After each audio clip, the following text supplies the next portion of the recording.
Hello friends, in this video you will learn how to activate Bank of Baroda ATM card and set PIN for your ATM. First insert ATM card and select domestic. Now just wait. Now you go to select the language of your charts. Here I select English and here select set generate ATM PIN. And now you have to enter your 14-digit account number.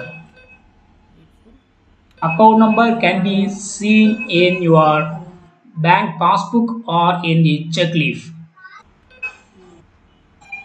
And click on correct, and again you go to enter your account number.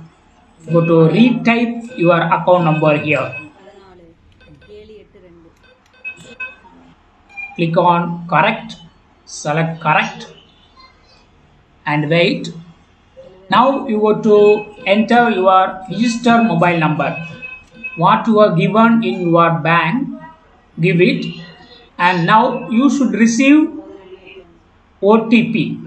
OTP in your phone number and enter it and just wait.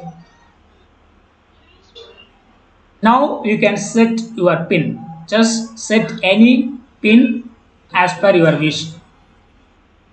4-digit PIN. Again type the PIN and yes, it is completed. Just wait. Yes, it should be set now. See here, yes, set. That's all friends.